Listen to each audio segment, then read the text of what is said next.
Season 1 of Modern Warfare 2 is out and in full swing, and if you read the patch notes, there was a ton of changes, one of which came to a gun that was universally considered to be the worst in the game, or at least in the assault rifle category, and that's the M16.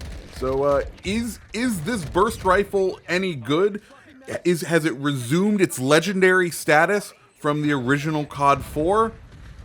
Let's go ahead and dive in and find out. If you like videos like this, go ahead and hit the like button, hit the subscribe button. Let me know, are you down with the revised M16? Or do you want to pick a different burst rifle up? Because we're going to go ahead and show off a different one as well. But before we dive in, let's go ahead and talk about the build of the rifle. The one that I'm using in this match. Right now, we have the Exton ported 290 muzzle. This is one of those muzzles that only compensates for vertical recoil. The M16 has a lot of vertical recoil, and you want to compress it as much as possible because then you have a tighter burst grouping, and that's better to try to get those one burst kills. Next, we're running the 11.5-inch H4 barrel. This is going to help with aim down sight speed. Then we're running the FSS QLE V laser. That's the one that's going to give you that best aim down sight speed, but your laser is going to be visible when you aim down sight. Then we are running the DR562 hybrid sight.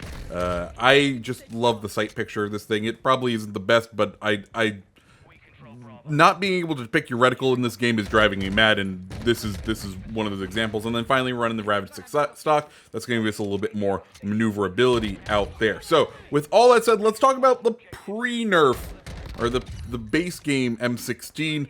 It was widely considered to be the worst assault rifle out there, just because it didn't really fall into any specific category. Generally in Call of Duty, there's two kind of archetype guns. Long burst delay, very accurate, meaning that at long ranges you can get that one burst kill, but you have a long burst delay, meaning it's kind of balanced out. Or you have a short burst delay and the gun isn't as accurate, so it's really only good for close range. The M16 had the worst of both camps. It had a long burst delay, and it wasn't accurate enough to back up that long burst delay. So they really kind of needed to change the dynamics of this gun in order to get it to really fit in the sandbox, especially with the very fast TTK that we are experiencing in Modern Warfare 2022. So what have they done in order to change this rifle? Well, they've boosted the rate of fire. They've given it hip spread reduction. The recoil recenter time has been increased. The shot grouping has been improved. They've increased the ADS movement speed. They increased the strafing movement speed. They've reduced semi-auto recoil and reduced semi-auto damage. That was one of the other things you could do, which was unfortunate that they kind of took this out. But you could set the gun to semi-auto, and then it could be a fairly respectable semi-auto rifle. Its rate of fire in the burst is around 800 rounds per minute, or it was 800 rounds per minute, and if you use single fire, it maintained it, and there wasn't a burst delay. So if you had a very good trigger finger, you could find yourself with a semi-auto rifle at 800 rounds per minute that did really good damage. They've since taken that away from us. But with all of these changes, does it make the M16 viable? No, this still isn't a return to the days of the king, if you ask me. It is definitely a definite improvement. It is, I would call it, serviceable. It doesn't drag you down too bad, assuming you're not in hyper competitive lobbies. But thanks to skill-based matchmaking, if you suck bad enough for long enough, you'll get in some better lobbies when grinding shitty guns. But what happens if you are a burst rifle fiend, right? What happens if that's what you love about Call of Duty? Well, let me tell you, do I have an alternate burst rifle for you?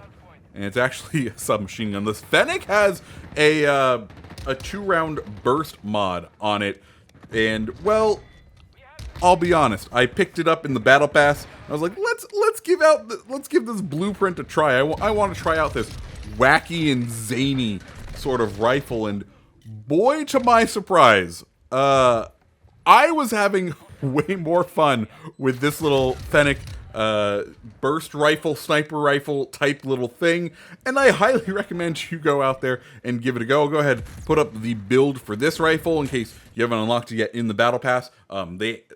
Infinity Ward has tuned it. That is one of the things that is very interesting about the battle pass items coming forward, is these blueprints are also tuned by Infinity Ward, and I kind of wish we could see what those tunes were, so we could attempt to replicate it even more. But what this does is it replaces your magazine. You only get a very limited number of shots with the main gun, and actually a very limited number of reloads as well. Like you're looking at one 12-stack mag in the gun, and then two reloads.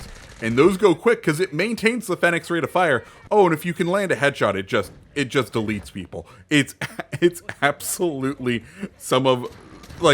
it's silly and fun, and it definitely handles better than the M16, which is, I mean, not surprising. It is still a submachine gun, but it doesn't take as many penalties as you think it would to convert this little 45 pea shooter into